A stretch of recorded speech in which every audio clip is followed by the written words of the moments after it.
हरदीप निज्जर हत्याकांड मामले को लेकर भारत और कनाडा के बीच संबंध तनावपूर्ण हो चुके हैं। इन सब के बीच कनाडा के प्रधानमंत्री जस्टिन ट्रूडो का कबूलनामा सामने आया है। जस्टिन ट्रूडो जो कनाडा के प्रधानमंत्री पद पर हैं, जिनकी तरफ से तमाम अनर्गल आरोप भारत की जांच एजेंसियों पर, भारत सरकार पर, भारत की खुफिया एजेंसियों पर लगाए गए कि हरदीप निज्जर हत्याकांड में उनकी मौजूदगी है। लेकिन अब खुद जस्टिन ट्रूडो ने इस बात को स्वीकार किया है कि कनाडा सरकार की तरफ से, कनाडा की जांच एजेंसियों की तरफ से कोई भी पर्याप्त सबूत भारतीय सरकार या भारत की जांच एजेंसियों को इस पूरे हत्याकांड में शामिल होने के नहीं दिए गए हैं। दरअसल जस्टिन ट्रूडो की तरफ से ये दो टूक कहा गया है कि उन्होंने केवल भारतीय सरकार से और भारत की जांच एजेंसियों से कनाडा की खुफिया एजेंसियों के द्वारा दिए गए उस इनपुट को साझा किया है, जिसके मुताबिक उन्हें ये शक है कि हरदीप निज्जर हत्याकांड में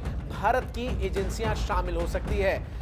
कोई ठोस सबूत कनाडा की तरफ से भारत को नहीं दिया गया है, ये खुद कबूल करते हुए जस्टिन ट्रूडो नजर आए। और इस पूरे मामले में भारत सरकार भी लगातार यही कहता हुआ नजर आया है कि बार बार मांगने के बावजूद कनाडा की सरकार या फिर कनाडा की जांच एजेंसियों ने भारत को कोई पर्याप्त सबूत इस पूरे मामले में नहीं दिया है। वहीं दूसरी तरफ कनाडा के प्रधानमंत्री ने यह भी कहा कि G20 समिट के दौरान जब वो प्रधानमंत्री नरेंद्र मोदी से मिले थे, तब भी उन्होंने इस मुद्दे को उठाया था और उस वक्त भी प्रधानमंत्री नरेंद्र मोदी ने दो टूक जस्टिन ट्रूडो से कहा था कि कनाडा की धरती से जो खालिस्तानी प्रोपेगेंडा चलाया जा रहा है, कनाडा की धरती पर बैठकर जो खालिस्तानी उग्रवादी भारत के खिलाफ षड्यंत्र रच रहे हैं, उन सभी के खिलाफ जो है वो एक्शन लिया जाए, कनाडा की सरकार उन पर कार्रवाई करे। लेकिन इस पूरे मामले में जस्टिन ट्रूडो ने खुद कहा कि उन्होंने अभिव्यक्ति की स्वतंत्रता की बात करते हुए इसे टाल दिया। और ये कनाडा के उस चरित्र को दिखाता है जिसमें कनाडा एक तरफ तो भारत पर तमाम तरीके के अनर्गल आरोप लगाता हुआ नजर आता है, दूसरी तरफ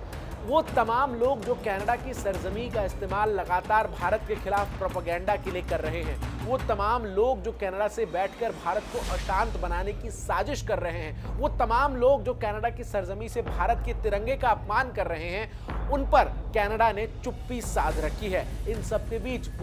पतवंत सिंह पन्नू की तरफ से भी कबूलनामा सामने आता है और वो कहता है कि वो बीते 3 साल से लगातार कनाडा के प्रधानमंत्री जस्टिन ट्रूडो के संपर्क में है। और गुरपतवंत सिंह पन्नू के क्या कुछ बयान है, ये तो सार्वजनिक है कि किस तरीके से वो भारत विरोधी प्रोपेगेंडा चला रहा है। वहीं विदेश मंत्रालय के प्रवक्ता रणधीर जायसवाल ने दो टूक इस बात को लेकर स्पष्ट कर दिया है कि कनाडा के प्रधानमंत्री जस्टिन ट्रूडो अपनी आंतरिक वोट बैंक की नीति के कारण भारत के साथ संबंधों को खराब कर रहे हैं और भारत और कनाडा के बीच जो तनावपूर्ण स्थिति इस वक्त नजर आ रही है, इसके लिए केवल और केवल जस्टिन ट्रूडो और उनकी आंतरिक राजनीति जिम्मेदार है। ऐसे में अब ये देखना अहम होगा कि भारत की तरफ से कड़ा रुख अख्तियार करने के बाद जस्टिन ट्रूडो का कबूलनामा तो सामने आया है, लेकिन क्या ट्रूडो इस कबूलनामे के बाद भी दोनों देशों के संबंधों में सुधार को लेकर कोई पहल करते नजर आएंगे, या फिर जो इस वक्त स्थिति नजर आ रही है जहां दोनों देशों के बीच डिप्लोमेटिक रिलेशंस लगभग खत्म हो चुके हैं, भारत ने कनाडा के 6 शीर्ष राजनयिकों को वापस कनाडा जाने को कह दिया है। 19 अक्टूबर रात 12 बजे तक उन्हें वापस कनाडा लौटने का निर्देश दिया गया है। तो वहीं भारत ने अपने 6 शीर्ष डिप्लोमेट्स को भी वापस बुला लिया है और यहां पर उन्हें सुरक्षा भी दी जाएगी, क्योंकि खालिस्तानियों का थ्रेट जो है वो उन सभी डिप्लोमेट्स पर रहेगा। ऐसे में भारत और कनाडा के संबंध की जिस तरीके की स्थितियां इस वक्त नजर आ रही है, और कुछ नई अपडेट अगर आती है इस पर तो मैं लेकर आपके सामने होऊंगा हाजिर। तमाम वीडियोस लगातार इस तरीके से आपके लिए हम लेकर आते रहेंगे। आप इंडिया न्यूज़ के सभी डिजिटल प्लेटफॉर्म्स को फॉलो कीजिए। मैं आपके साथ चंदन भारद्वाज।